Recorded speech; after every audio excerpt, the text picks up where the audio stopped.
बिस्मिल्लाहिर्रहमानिर्रहीम। अस्सलाम वालेकुम dear student. Find the perimeter. हमने पेरीमीटर निकालना है। पेरीमीटर का मतलब यह है कि जितनी भी बाहर वाली बाउंड्री है ना, बाहर बाहर वाली, उसकी सारी की लंबाई मालूम करनी है। जो एक्सपोज सरफेस होती है ना, जो बाहर वाली सतहें होती हैं, उनकी लंबाई देखना, इसे पेरीमीटर कहा जाता है।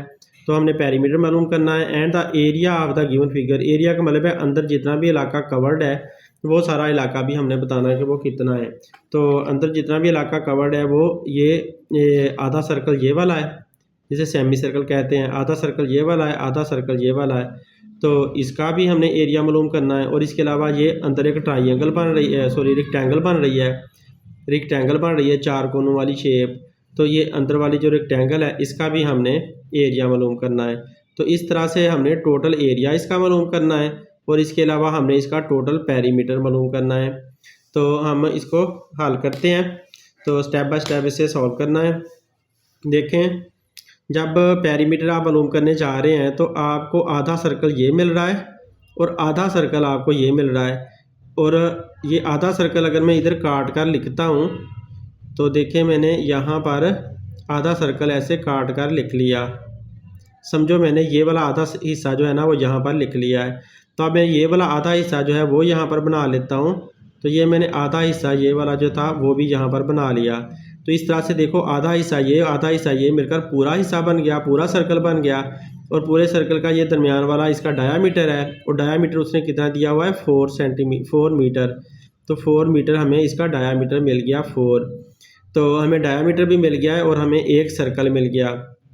तो हम इस सर्कल का सारा जो है ना, इसका सर्कमफेरेंस मालूम कर लेते हैं। तो इस तरह से हमें एक पेरीमीटर तो मिल जाएगा। तो हम यहाँ पर लिखते हैं perimeter of full circle. Perimeter of full circle. Perimeter of full circle जो है ना वो बराबर है circumference of circle. Circumference of circle. तो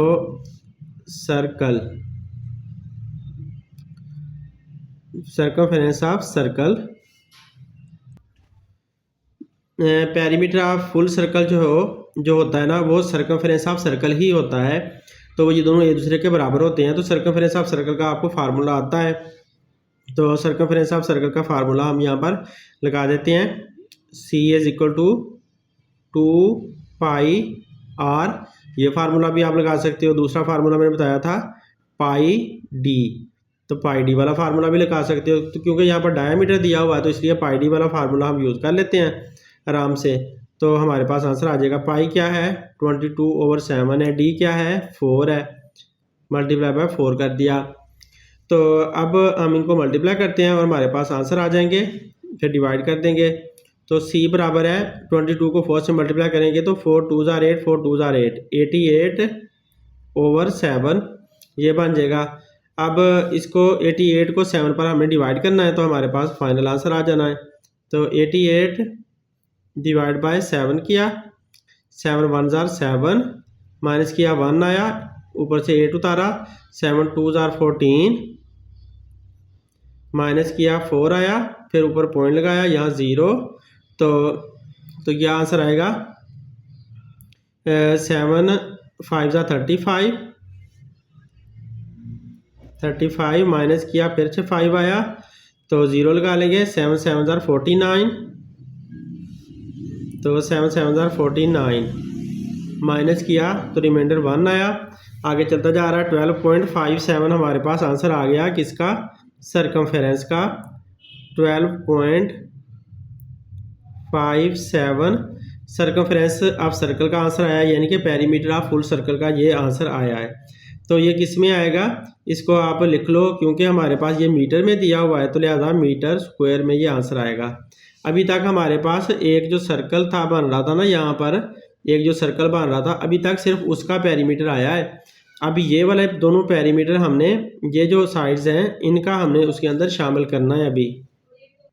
तो डियर स्टूडेंट, इसकी जो लेंथ है ना उसने बताई हुई है हमें 8 मीटर। 8 मीटर दी हुई है। अगर यहाँ से लेकर यहाँ तक 8 मीटर है तो इसके सामने भी 8 मीटर ही होगी, तो ये भी 8 मीटर ही होगी।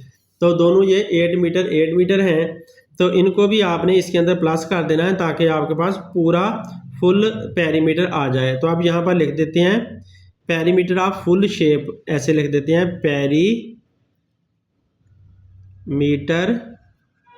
Of full shape. Full shape का पेरीमीटर क्या आएगा, तो एक तो ये होगा ना जो सेमी सर्कल वाला है, तो ये यहाँ से और यहाँ से मिलकर जो हमारे पास आया वो ये वाला आया सारा। तो एक तो ये होगा 12.57 प्लस 8 प्लस 8, ये दोनों 8 भी यहाँ पर प्लस हो जाएंगे, प्लस 8 प्लस 8। इस तरह फुल शेप का पेरीमीटर आ गया। मतलब हम यहाँ से चले यहाँ तक, फिर यहाँ तक, फिर यहाँ से यहाँ तक और यहाँ तक। तो ये दोनों सेमी सर्कल का हमारे पास इकट्ठा मिलकर ये आया हुआ है, दोनों का मिलाकर, और इस शेप का और इस शेप का, सॉरी इस साइड का और इस साइड का, ये हमने 8 प्लस 8 लिख दिया। तो अब टोटल कितना बन जाएगा, इसको आप प्लस कर लो। जो पॉइंट वाला हिसाब हो तो वैसा का वैसा ही रहना है, तो आप उसे 7.5 वैसे का वैसे ही लिखते हैं। 8 और 8 16, 16 और 2 कितना हो गया 18, 18 आ गया, यहाँ पॉइंट आ गया, 1 और 1 2, तो 18 में 1 में कैरी वाला 1 प्लस किया तो 2 आ गया, तो 28.57 मीटर। ये सॉरी सर्कमफ्रेंस था, तो मीटर स्क्वायर नहीं लिखना था, मीटर ही लिखना था बस। तो डियर स्टूडेंट, ये जो लेंथ होती है पेरीमीटर लेंथ ही होती है, सर्कमफ्रेंस लेंथ ही होती है, तो उसको मीटर ही लिखा जाता है, मीटर स्क्वायर एरिया को लिखा जाता है। तो लिहाजा मीटर इसके यूनिट आ गए। तो हमने एक आंसर तो निकाल लिया ना, जो पेरीमीटर हमने फुल शेप का निकालना था, पेरीमीटर हमने निकाल लिया है। अब एरिया निकालते हैं। तो डियर स्टूडेंट, इसको राउंड ऑफ करके हम 28.7 को ख़त्म करोगे तो 5 6 बन जाएगा, 6 मीटर कर देते हैं। एक आंसर हमारा आ चुका है, तो दूसरा आंसर आप निकालते हैं। दूसरा आंसर क्या था कि दूसरा आंसर आपने इसका एरिया फाइंड करना है। तो एरिया, ये सेमी सर्कल आधा आधा सर्कल मिलाकर फुल सर्कल बन गया। फुल सर्कल वाला फार्मूला लगा लेते हैं, और दरमियान में जो शेप दी हुई है वो रेक्टेंगल है, तो रेक्टेंगल का एरिया मालूम कर लेते हैं और फुल सर्कल का एरिया मालूम कर लेते हैं। तो इजीली हम हल कर लेंगे। तो फुल सर्कल का एरिया हम लिखते हैं area of circle, area of circle लिख लो या एरिया ऑफ फुल सर्कल लिख लो, एक ही बात है। तो इसको मैंने ए से ज़ाहिर कर लिया, तो पाई आर स्क्वायर। अब आर जो है वो कितना है, तो आर तो हमने यहाँ पर निकाला ही नहीं है, तो क्योंकि वहाँ पर तो डायामीटर दिया हुआ है, तो हमने आर निकाला नहीं है। आर मैं यहाँ पर निकाल लेता हूँ। तो आर हमें मालूम नहीं था, तो आर का फार्मूला हमने लगाया, R is equal to D by 2। तो डी कितना था 4 डिवाइड बाय 2 किया, तो आंसर क्या आएगा 2। तो 2 किस में आ जाएगा, मीटर में। तो आर जो है ना हमारा ये आ गया 2 मीटर।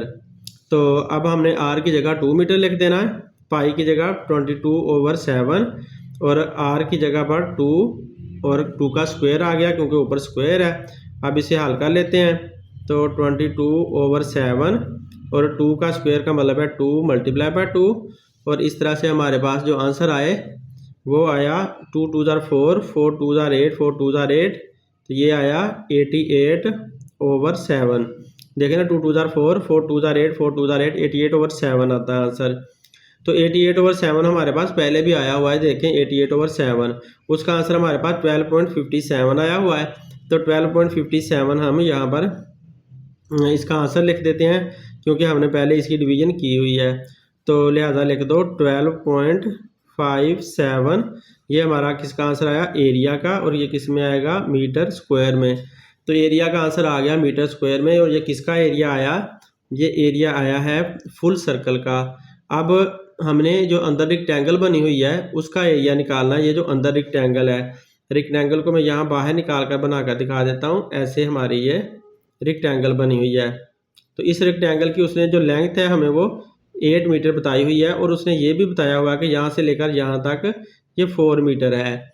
तो इसका एरिया निकालना बहुत आसान है। तो आप लेंथ और विड्थ को मल्टीप्लाई कर दोगे तो रेक्टेंगल का एरिया आ जाएगा। तो एरिया ऑफ रेक्टेंगल का फार्मूला लगा लेते हैं और फिर हम उनको प्लस कर लेंगे। तो एरिया ऑफ रेक्टेंगल का फार्मूला क्या है, area of rectangle, area of rectangle is equal to length multiply by breadth. Length और ब्रेथ को मल्टीप्लाई करना है, ये लेंथ है और ये ब्रेथ है, इन दोनों को आपस में मल्टीप्लाई करो तो एरिया ऑफ रेक्टेंगल आ जाता है। तो इसको हम फार्मूले को लगाकर हम इसका आंसर निकाल लेते हैं। तो ए इज इक्वल टू एल कितना है 8 है और बी कितना है 4 है। 8 मल्टीप्लाई बाय 4, 8 4 जा 32 मीटर स्क्वायर। इधर से ये हमारे पास एरिया आ गया, एक इसका एरिया आ गया, रेक्टेंगल का एरिया आ गया। अब रेक्टेंगल का एरिया और प्लस ये दोनों सेमी सर्कल का एरिया इकट्ठा करके एक सर्कल का एरिया था, जो कि एक सर्कल का एरिया ये हमने निकाला हुआ है। तो लिहाजा हम एरिया ऑफ फुल शेप लिख देते हैं। अब तो यहाँ पर लगा देते हैं area of full shape. Full shape का क्या एरिया बनता है वो हमें पता है कि एक तो ये वाला एरिया है 12.57, यानी कि एक सर्कल वाला एरिया, प्लस ये वाला जो एरिया आया रेक्टेंगल वाला, प्लस 32 रेक्टेंगल वाला एरिया। तो ये एरिया और ये एरिया दोनों प्लस कर दिए, तो इस तरह से हमारे पास फुल शेप का एरिया आ गया। तो वो हम लिख देते हैं। अब इनको प्लस करना है, इसको आप 0.00 कर लो बेशक। तो इनको प्लस करेंगे तो 57 तो ऐसे ही आएगा ना, क्योंकि पॉइंट के बाद इधर 0 है। 2 में 2 प्लस किया तो पॉइंट के बाद ये 4 आ गया, 3 में 1 प्लस किया तो ये भी 4 आ गया। 4.4 57 आता है, तो इसको आप राउंड ऑफ कर दो 44.6 कर दें। और ये क्योंकि एरिया इस वजह से इसके साथ मीटर स्क्वायर लगाएंगे। तो यूँ हमारे पास एरिया का आंसर आ गया, फुल शेप का एरिया हमारे पास आ चुका है। जी स्टूडेंट, उम्मीद है आप लोगों को वीडियो पसंद आएगी। अगर पसंद आती है तो लाजमी शेयर करें। Thanks for watching. अल्लाह हाफिज़।